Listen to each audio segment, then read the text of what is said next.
Hello guys and welcome back to I hope अभी तक सब सही चल रहा होगा और अभी भी सब सही चल रहा है, ये मेरा होप है।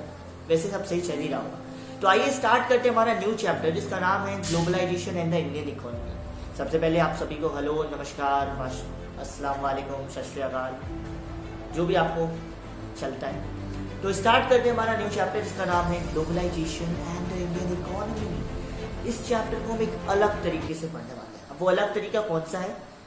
इस चैप्टर को हम पढ़ने वाले हैं इस तरीके से कि पहले हम इस चैप्टर के कुछ समझेंगे कीवर्ड्स को, मींस जो इंपॉर्टेंट कीवर्ड्स हैं। उसके बाद हम आएंगे ग्लोबलाइजेशन पर, बट आपका चैप्टर कंप्लीट हो जाएगा जल्द से जल्द। तो स्टार्ट करते हैं हमारे इस चैप्टर को जिसका नाम है ग्लोबलाइजेशन एंड इंडियन इकोनॉमी। तो हमारा जो पहला टॉपिक है वो है प्रोडक्शन अक्रॉस कंट्रीज। बट जैसा मैंने बोला पहले हम क्या पढ़ने वाले हैं? कीवर्ड्स। तो उसमें हम पहले पढ़ने वाले हैं कीवर्ड्स के बारे में। जो पहला कीवर्ड है हमारे पास वो कुछ इस तरीके से आता है, MNC, मल्टीनेशनल कॉरपोरेशन। अब ये क्या होता है? ये कौन सी चिड़िया का नाम है? ये कौन सा परिंदा है जिसको हमें अपने जेल में कैद करना है? ये वो परिंदा है जो एक से ज्यादा देशों में होता है। अब इतना तो मैंने हिंट दे दिया, और अच्छे से समझना है तो देखिए, मल्टी का मतलब होता है मैनी, नेशनल का मतलब होता है नेशन मीन्स कंट्री, और कॉरपोरेशन मतलब कोई कंपनी या ऑर्गेनाइजेशन। तो मल्टीनेशनल कॉरपोरेशन जो है वो ऐसी कंपनीज होती हैं जो अपना प्रोडक्ट के कंट्रोल को एक से ज्यादा कंट्रीज में रखती है। अब आप कहोगे ये कैसे, कुछ समझ में नहीं आया।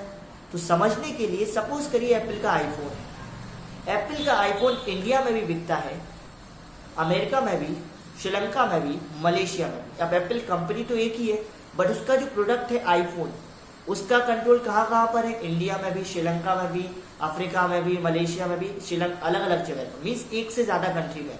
तो जो एप्पल कंपनी है वो क्या है? MNC, multinational corporation. तो multinational corporation is a company that has control over its product in more than one nation. कई कंपनीज हो सकती हैं, फोर्ड मोटर्स, महिंद्रा, और भी कई, रियलमी, वन प्लस, बहुत सारी कंपनीज हैं। तो ये होती है मल्टीनेशनल कॉरपोरेशन। अब हम पढ़ेंगे, जो हम पढ़ने वाले थे प्रोडक्शन अक्रॉस कंट्रीज को, कि ये जो प्रोडक्शन है डिफरेंट कंट्रीज में एक साथ होता कैसे। अब सपोज करिए मैंने आपसे कहा कि आपके पास 100 रुपए है और आपको कुछ ऐसा काम करना है जिसमें आपके पास ज्यादा से ज्यादा मुनाफा हो। मैंने आपसे कहा आपके पास 100 रुपए है और आपको कुछ बनाना है, मीन सपोज करो आपको केक बनाना है, और ऐसा केक बनाना है जिसमें आपको ज्यादा से ज्यादा प्रॉफिट हो। तो आप वो केक कैसा बनाओगे? सस्ता, सुंदर, टिकाऊ। ऐसे ही बनाओगे जो सुंदर भी हो, टिकाऊ भी हो और सस्ता भी हो। आप वो चीजें ढूंढोगे जो सस्ती भी हो और अच्छी भी हो, है ना? यही चीज कंपनीज करती है, और इसी चीज की खोज में कंपनी को अलग अलग जगह जाना पड़ता है। एप्पल कंपनी या फिर कोई भी कंपनी ऐसी जगह ढूंढेगी जहां पर उसको सस्ते वर्कर मिले, और जिस देश में उसे सबसे सस्ते वर्कर मिल जाते हैं वहां पर वो अपनी इंडस्ट्री लगा लेगी, मैन्युफैक्चरिंग इंडस्ट्री। उसके बाद वो ऐसी जगह ढूंढेगी जहां पर रॉ मटेरियल सस्ते मिले। तो सपोज करो रॉ मटेरियल उसे सस्ते मिल गए कहां पर? श्रीलंका में। तो वो श्रीलंका में एक अपनी फैक्ट्री लगा देगी। उसके बाद वो एक ऐसी कंट्री ढूंढेगी जो पूरे मार्केट से अच्छे कनेक्शन में हो। तो सपोज करो वो हो गई मैक्सिको। तो वो मैक्सिको में अपना फाइनल सेंटर लगा लेगी जहां पर पूरा आईफोन बन के पूरा तैयार होगा, और उस आईफोन पे क्या लिखा जाएगा? मेड इन USA, मीन्स जहां की कंपनी है तो वही लिखा जाएगा। लेकिन वो प्रोड्यूस कैसे हो रहा है कि एक जगह से रॉ मटेरियल आए, फिर वहां से इंडिया में आए तो मैन्युफैक्चरिंग हुई, फिर इंडिया से गए मैक्सिको, मैक्सिको में पूरा बनकर तैयार हुआ, तब जाके एक आईफोन बनता है। तो इसका मतलब है जो गुड्स हैं वो केवल बिकते ही ग्लोबली नहीं है, वो प्रोड्यूस भी ग्लोबली होते हैं। इसके लिए एक लाइन दी है NCERT में, ये जो हमने अभी एग्जाम्पल पढ़ा उसके हिसाब से, the MNC is not only selling its finished products globally.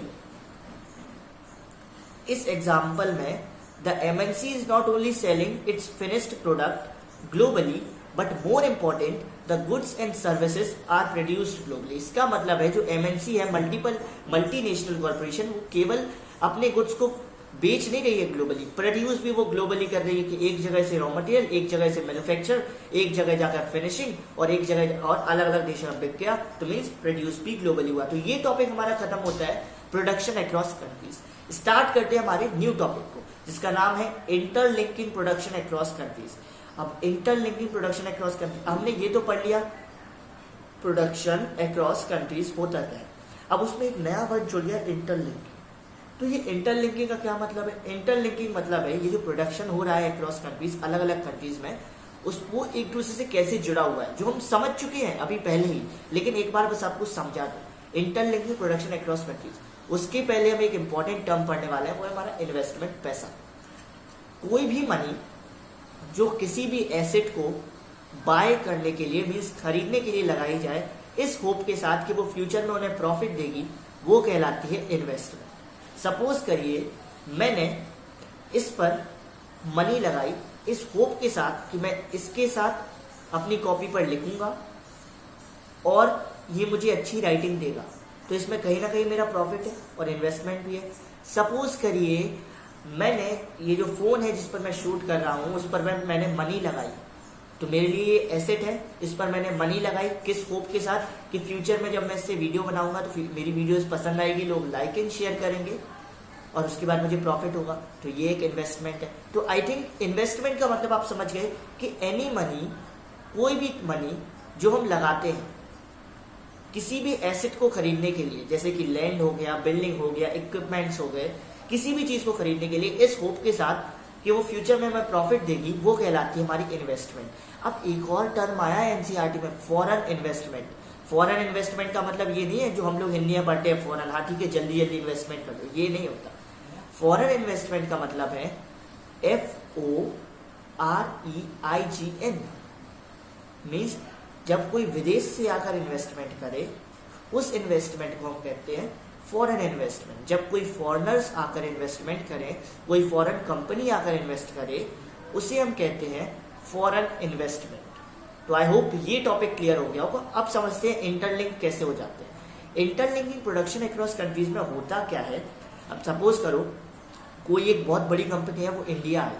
अब वो जब इंडिया आई तो इंडिया के लोग तो उसे नहीं जानते, तो वो जो बड़ी कंपनी है वो क्या करेगी, इंडिया की जो छोटी छोटी वेल एस्टेब्लिश्ड कंपनी है जो पहले से एस्टेब्लिश्ड है उनको खरीद लेगी, जिससे उसे अपना प्रोडक्ट बेचने में आसानी होगी। इसका एक एग्जांपल लेते हैं, एक बहुत बड़ी अमेरिकन कंपनी है जिसका नाम है कारगिल फूड। कारगिल फूड जो है वो बहुत बड़ी अमेरिकन कंपनी है। वो जब इंडिया में आई तो उसने इंडिया की छोटी छोटी कंपनीज को खरीद लिया जो इंडिया में वेल एस्टेब्लिश्ड थी। उनमें से एक थी परख फूड। जो परख फूड थी वो वेल एस्टेब्लिश्ड कंपनी थी, इसकी 4 ऑयल रिफाइनरीज थी और भी बहुत एस्टेब्लिश्ड थी। तो इसने क्या किया, जो कारगिल फूड थी उसने इंडिया की एक लोकल कंपनी जो कौन सी थी, परख फूड को खरीद लिया, और फिर जो कारगिल फूड है वो परख फूड को अपने प्रोडक्ट देने लगी और सब तक पहुंचाने लगी। कहने को तो काम अभी भी परख फूड ही कर रहे थे, लेकिन प्रॉफिट किसे हो रहा था, कारगिल फूड को। तो इस तरीके से इंटरलिंकिंग हो गई। दूसरी चीज कैसे हो जाते हैं, इंटरलिंकिंग का मतलब है कि एक दूसरे से कैसे लोग जुड़ रहे हैं, एक दूसरे से कैसे जो प्रोडक्शन है वो जुड़ रहा है। तो यहाँ पर प्रोडक्शन जुड़ा, एक बड़ी कंपनी ने छोटी छोटी कंपनीज को खरीदा तो एक इनके भी जुड़ गए ना, प्रोडक्ट इंटरलिंक हो गया। दूसरा तरीका क्या हो सकता है, जैसे सपोज करो मेरे पास फुटबॉल की कंपनी है, मैं फुटबॉल, मेरे पास एक फुटबॉल की इंडस्ट्री है जो फुटबॉल बनाती है।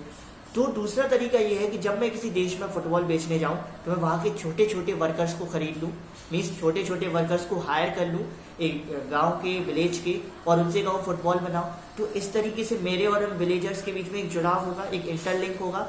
तो ये दो एग्जाम्पल थे जिनसे आई होप आप समझ गए होंगे कि इंटरलिंकिंग प्रोडक्शन अक्रॉस कंट्रीज का मतलब क्या होता है। एक तरीके से इंटरलिंक कैसे हो रहा है कि कोई बड़ी कंपनी आकर छोटी छोटी कंपनीज को हायर कर ले रही है, और दूसरी तरीके से इंटरलिंक कैसे हो रही है कि कोई बड़ी कंपनी आकर छोटे छोटे वर्कर्स को हायर कर ले रही है। तो आई होप आप ये समझ गए होंगे इंटरलिंकिंग प्रोडक्शन अक्रॉस कंट्रीज, और इन्वेस्टमेंट और फॉरेन इन्वेस्टमेंट का मतलब भी आप समझ गए होंगे। अब आते हैं हमारा last topic, foreign trade and integration of market. बहुत ईजी टॉपिक है, बहुत ईजी, मीन्स ऐसा मानो कि ये जो टॉपिक है वो टॉपिक ही खत्म हो गया।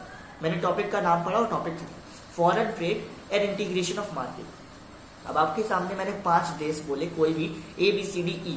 अब मैंने आपसे कहा कि इन 5 को आप कैसे जोड़ सकते हो। जोड़ना मतलब प्लस करना नहीं है, आप कैसे जोड़ सकते हो, वो कैसे। तो आप ये तो कहोगे नहीं कि हम यहाँ के लोगों की शादी यहाँ से करवा दें, यहाँ के लोगों की शादी यहाँ से करवा दें, यहाँ के यहाँ से, ऐसे थोड़ी ना जोड़ेंगे, ऐसे तो कोई भी कर सकता है। तो कैसे करेंगे, कैसे करेंगे, कैसे करेंगे। हाँ, एक तरीका है, वो तरीका है कि हम इन 5 देशों के बीच में बिजनेस स्टार्ट कर दें, ट्रेड स्टार्ट कर दें। अब वो ट्रेड मतलब बोले तो ट्रेड मतलब चीजों की लेन देन स्टार्ट कर दें। क्योंकि सपोज करो जब आपके पास कोई सामान होता है और आप जब उसे बेचते हो कस्टमर को, तो आपके और कस्टमर के बीच एक म्यूचुअल अंडरस्टैंडिंग होती है, एक म्यूचुअल ट्रस्ट एस्टेब्लिश होता है।